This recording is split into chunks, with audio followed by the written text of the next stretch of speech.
안녕하세요. 김대영의 혈액사랑 이대서울병원 혈액종양내과 김대영 교수입니다.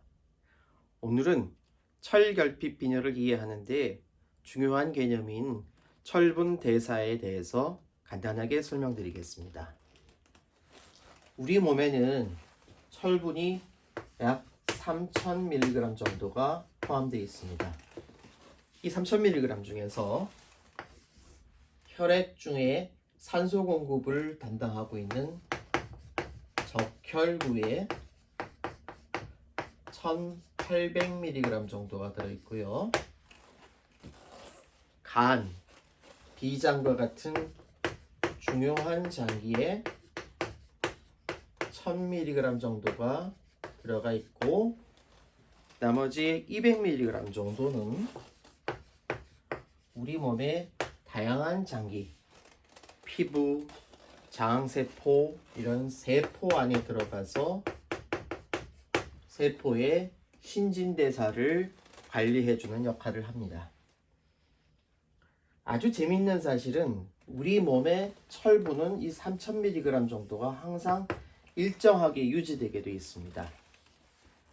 철분은 우리가 먹는 음식을 통해서 약 1mg 정도가 하루에 흡수되게 되는데, 철분을 많이 먹어도 또는 철분을 포함된 음식을 많이 먹어도 우리 몸에서는 항상 일정하게 1mg 정도를 흡수를 합니다. 물론 몸에서 철분이 부족할 경우는 이런 철분의 흡수를 조금 늘리기도 합니다. 그리고 배설이 약 1mg 정도가 되는데,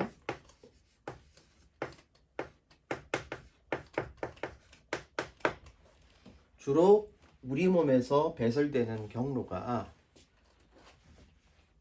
피부에 있는 세포들을 때를 벗길 때 나오는 그런 철분들, 또는 장에 있는 세포에서 대변을 볼 때 대변을 통해서 장세포가 떨어져 나가면서 배출되는 경로들이 있고, 이런 것들 총합하면 하루에 1mg 정도가 일정하게 빠져나갑니다.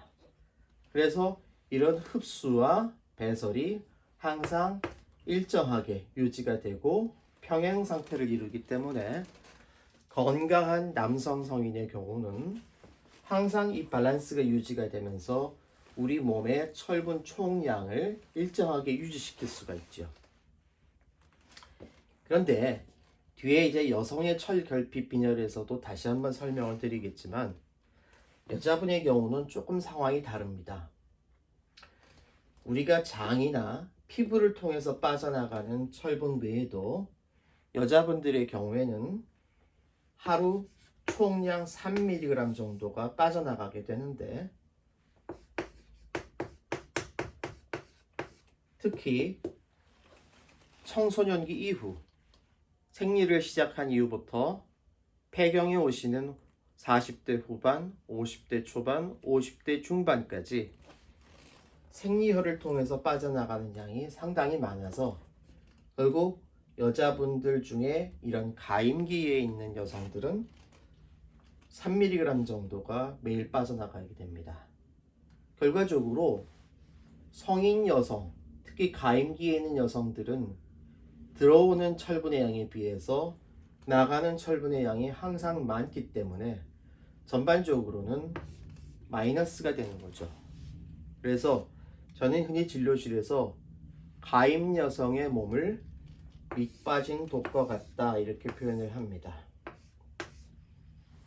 아무리 철분을 많이 공급을 해줘도 생리혈로 나가는 양이 많기 때문에 우리 몸에 철분을 충분히 공급해 주지 않으면 철분이 항상 부족한 상태가 되게 됩니다.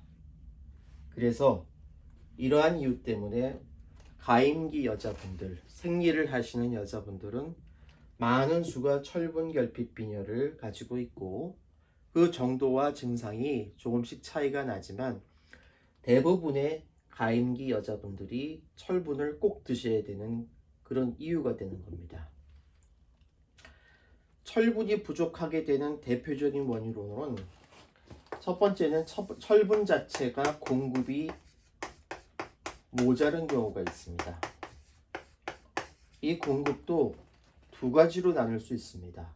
철분의 절대적인 양이 모자란 경우가 있는데, 우리가 철분이 많이 들어가 있는 식품 중에서는 물론 뭐 비트라든지 선지국이라든지 이런 철분 자체가 많은 음식도 있지만, 대부분의 철분은 우리가 먹는 음식에 골고루 분포되어 있어서 특히 고기류 같은 데에 근육 단백에 많이 포함이 되는데, 이 장기간 동안 식사하면서 고기를 잘 드시지 않는 채식주의자들은 철분이 부족해지기가 쉽고요.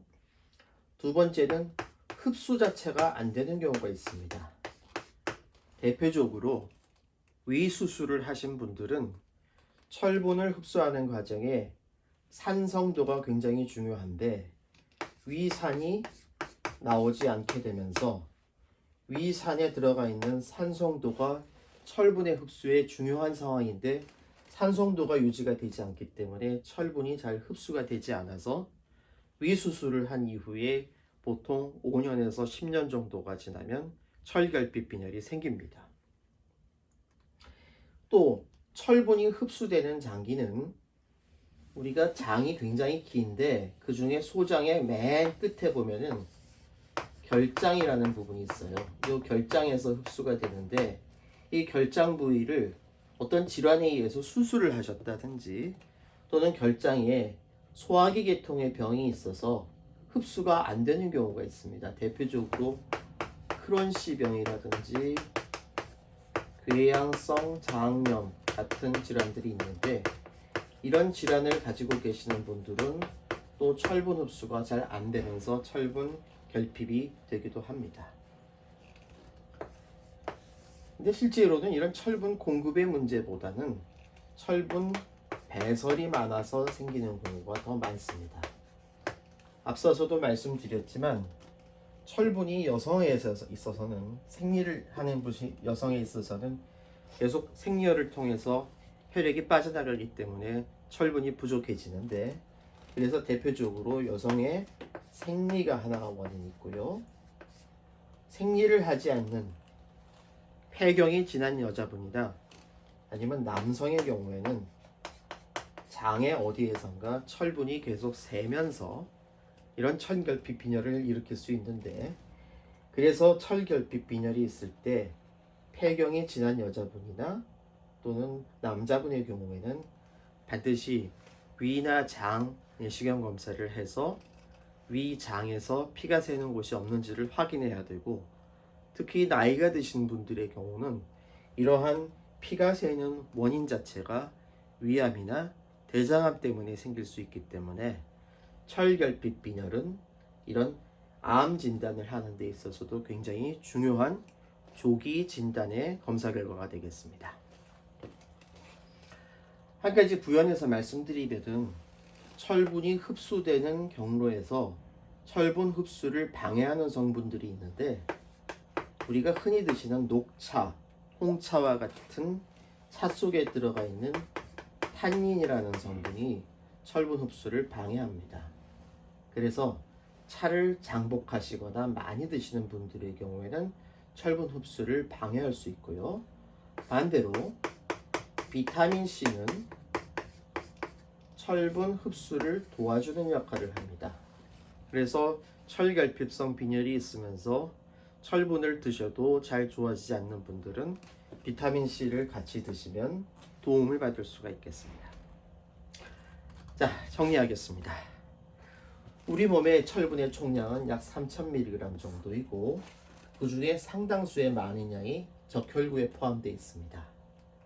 철분은 식이를 통해서 하루에 1mg 정도가 흡수가 되고, 장이나 피부 세포에서 벗겨져 나가는 것 때문에 1mg 정도가 배설이 되는데, 그래서 이러한 균형을 통해서 항상 3000mg 정도를 유지를 하게 되어 있습니다.